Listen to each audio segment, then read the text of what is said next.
Hello दोस्तों नमस्कार। Political science learning में आप सभी का स्वागत है। दोस्तों हम लोग यूजीसी नेट पॉलिटिकल साइंस का रिवीजन सीरीज कवर कर रहे हैं और आज की इस वीडियो में हम लोग unit second western political thought में मैरी वोस्टनक्रॉफ्ट और उनके आइडियाज को समझने की कोशिश करेंगे। मैरी वोस्टनक्रॉफ्ट का जन्म 27 अप्रैल 1759 को लंदन में होता है। ये 18th सेंचुरी की फेमिनिस्ट राइटर और इंटेलेक्चुअल होती हैं। इन्हें फाउंडिंग फेमिनिस्ट फिलोसफर के रूप में भी जाना जाता है। इनका जो सबसे बेस्ट नोन वर्क रहा है वो विंडिकेशंस ऑफ राइट्स ऑफ वुमेन्स रहा है, जो 1792 में पब्लिश हुआ है। यूजीसी नेट एग्जाम्स की दृष्टि से इनका ये वर्क काफ़ी इंपॉर्टेंट है। इनके जो मेन वर्क्स रहे हैं वो हैं thoughts on education of data, जो 1786 में पब्लिश होता है।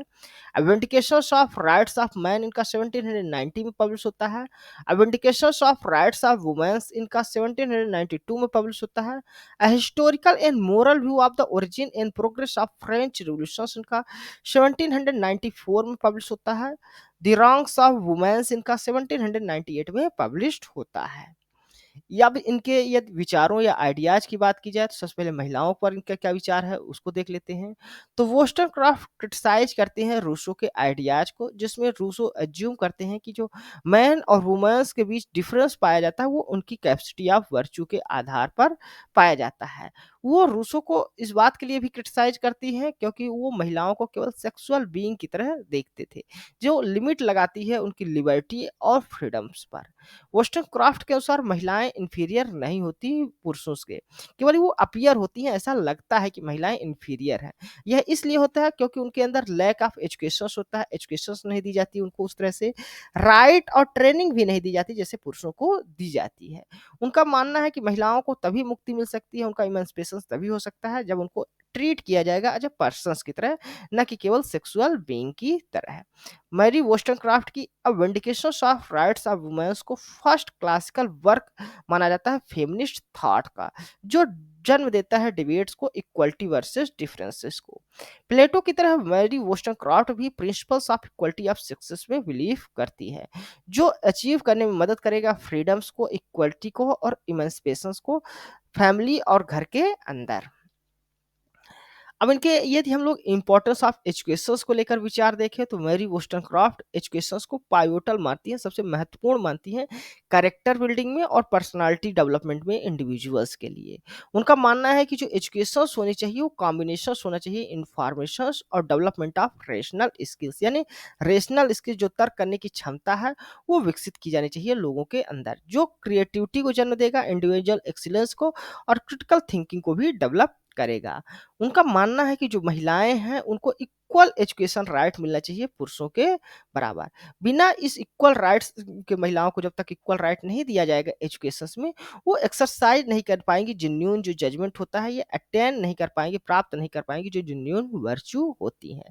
साथ साथ वो इस बात पर भी बल देती हैं कि जो एजुकेशन है उसमें चेंज और रिफॉर्म करने की जरूरत है, और स्पेशली जो यंग वन है यानी कि गर्ल्स की जो एजुकेशन है उसमें वो डिफेंड करती हैं education of the weaker sections का, जो एजुकेशन होता है अंडर प्रिविलेज्ड महिलाएं जो है उनको भी एजुकेशन देने की बात करती हैं।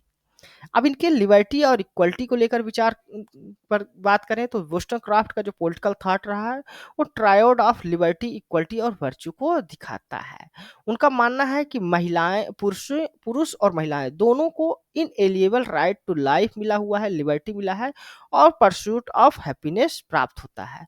वो एक इगैलिटेरियन सोसाइटी की कल्पना करती हैं, इच्छा करती हैं, जहाँ पे न केवल पुरुषों और महिलाओं के बीच बराबरी होनी चाहिए बल्कि गरीब, पुअर और अंडर जो डिप्राइव्ड है उनको भी बराबर अपॉर्चुनिटीज मिलनी चाहिए। उनका मानना है कि वो ये विश नहीं करती कि जो महिलाएं हैं उनको पावर होनी चाहिए पुरुषों के ऊपर, बल्कि उनको खुद पे अपने जो निर्णय है उनको लेने का पावर उनके पास होना चाहिए। वो कहती हैं कि इक्वलिटी जो है तो की होता है किसी भी रिफॉर्म्स का सोशल इंस्टीट्यूशंस में, और पर्टिकुलरली जो महिलाएं हैं उनको रिफॉर्म, उनके जो लाइफ स्टाइल है या उनका जो कंडीशंस है, सोशल स्टेटस है, उसमें रिफॉर्म करने के लिए इक्वलिटी जरूरी है।